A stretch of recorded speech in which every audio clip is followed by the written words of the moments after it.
One of the biggest shifts for me came when I started looking at avoidance differently. For a long time, I interpreted avoidance as self-sabotage. If I didn't want to do something, if I felt frozen, if I procrastinated, I assumed something was wrong with me. I assumed I needed more discipline, more motivation, more insight. But I started to see something else. I realized that a lot of what I had been calling self-sabotage was actually my nervous system trying to prevent future harm. It wasn't laziness. It wasn't irresponsibility. It wasn't a character flaw. It was protection. Hi, I'm Barb Nangle. I want to welcome you to my podcast, Fragmented to Whole, Life Lessons from 12-Step Recovery. If you're tired of feeling fragmented and overwhelmed, this podcast is your guide to creating a life of wholeness, authenticity, and healthy boundaries. I'm a woman in recovery who is also a boundaries coach and speaker. I share raw and honest insights from my own journey and the principles of 12-step recovery.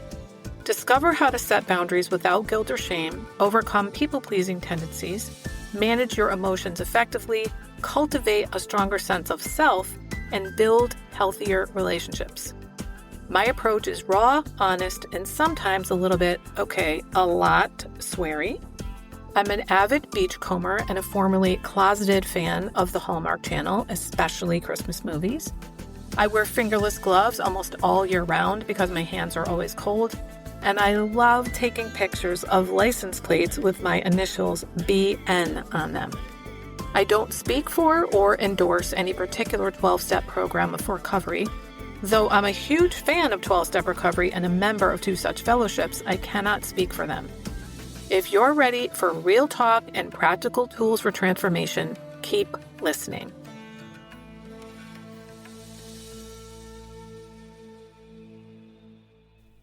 This is episode 336, Learn to Tolerate Ease, How Compassion Softened What Pressure Never Could. I want to talk today about something I've been slowly realizing over the past few years and very clearly realizing over the past few days.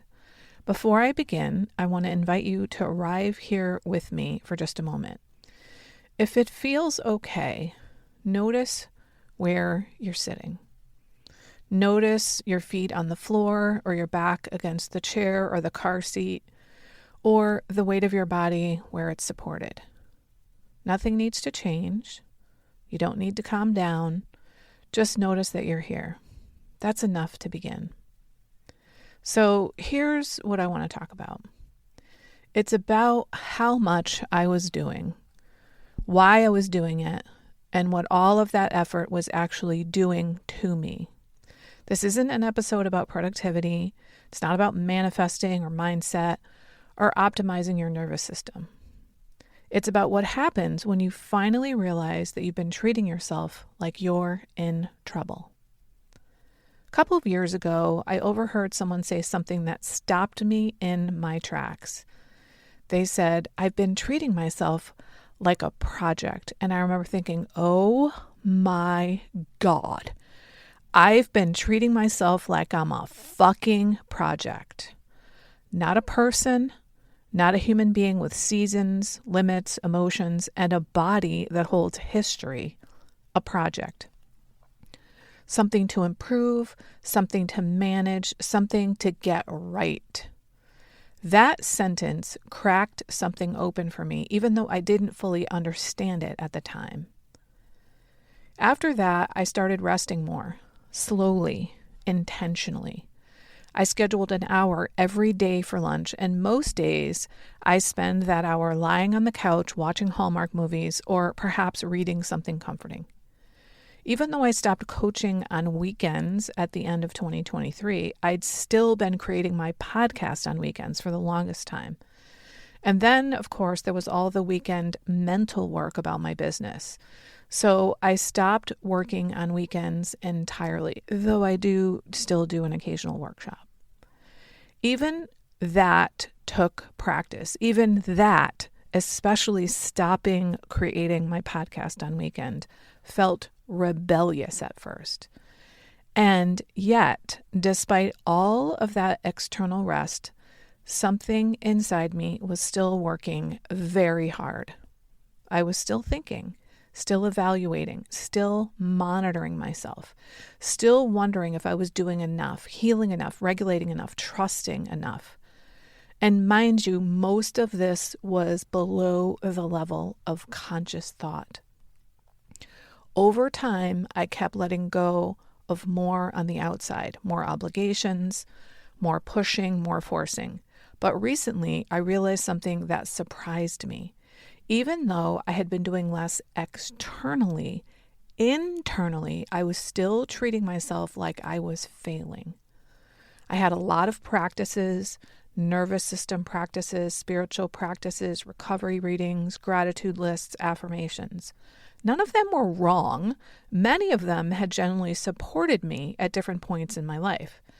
But taken together and taken unconsciously, they created an internal atmosphere of evaluation. Instead of asking, what do I need today? I was subconsciously asking, am I okay yet? Am I calm enough? Am I aligned enough? Is this working yet? And by the way, the implicit answer was no. Now, underneath all of those questions was a belief I didn't even realize I was carrying. If I were doing things right, my life would look different. That belief is subtle, but it is powerful. It turns uncertainty into evidence. It turns timing into judgment. It turns rest into something you have to justify. It quietly says, if things aren't improving, you must be missing something. What I finally saw was this. I wasn't using my practices to support myself.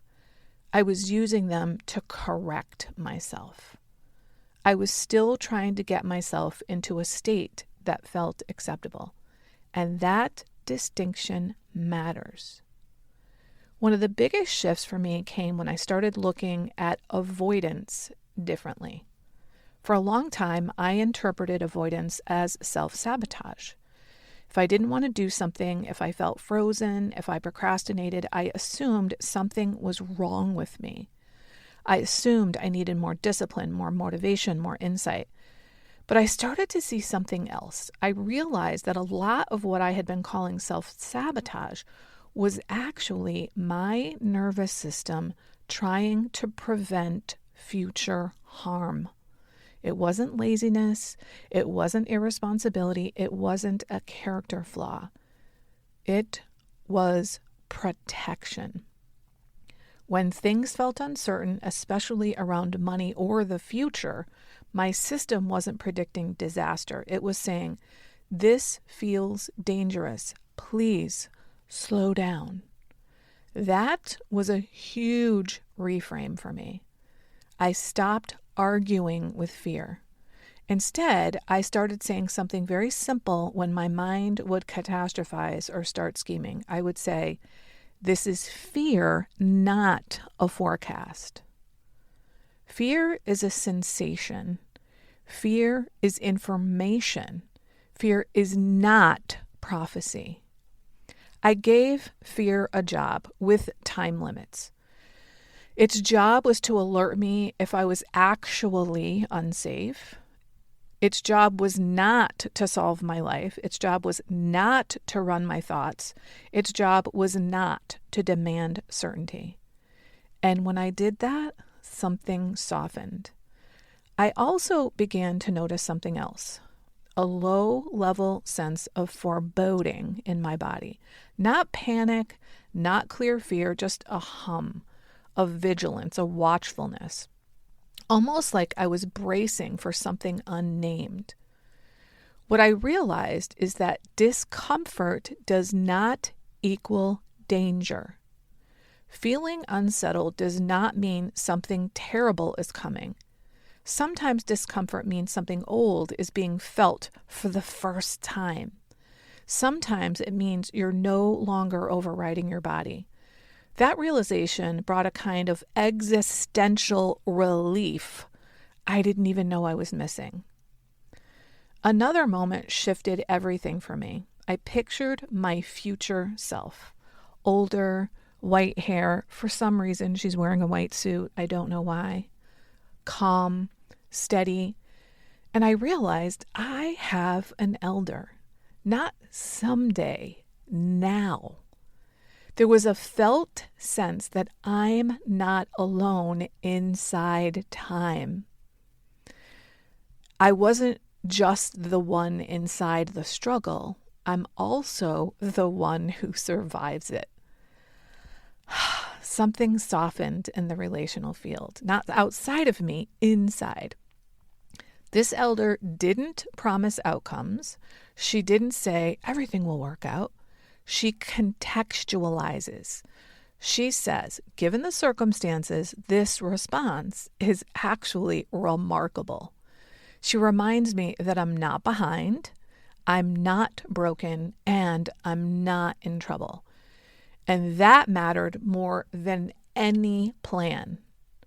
What I began to understand is this: shame isn't released by arguing with it. Shame isn't released by positive thinking or forcing reassurance. Shame is released when something that used to live wordlessly in my body is finally met with language, compassion, and boundaries. And I want to thank ChatGPT for giving the language to name that. For a long time, my body held vigilance without words. And when something lives wordlessly in the body, it runs the system. It drives behavior, it drives urgency, it drives self-attack. When it's named, when it's contextualized, when it's met with kindness, it no longer has to scream. That's what changed. In the past few days, I've been reading even more for pleasure. I've been working on a puzzle while listening to a pleasurable audiobook. I've been listening to a podcast about the Hallmark Channel instead of podcasts about personal development. I've taken down a bunch of the notes all around my house, reminding me to grow, improve, or remember something important. I started watching a Hallmark series that has 13 seasons, and I'm genuinely excited knowing there's no urgency to finish. That told me something important. My system isn't asking to be optimized. It's asking to be soothed. I'm no longer asking whether I'm doing enough. I'm asking whether I feel safe enough to inhabit my own life. And here's what I want to leave you with. If you're listening to this and realizing you've been treating yourself like a project or like you're in trouble, I want you to hear this. You're not failing at ease. You're learning to tolerate it, just like me. You're not broken. You're adapting, just like me. And what matters most isn't that everything resolves quickly, though of course that's what we want.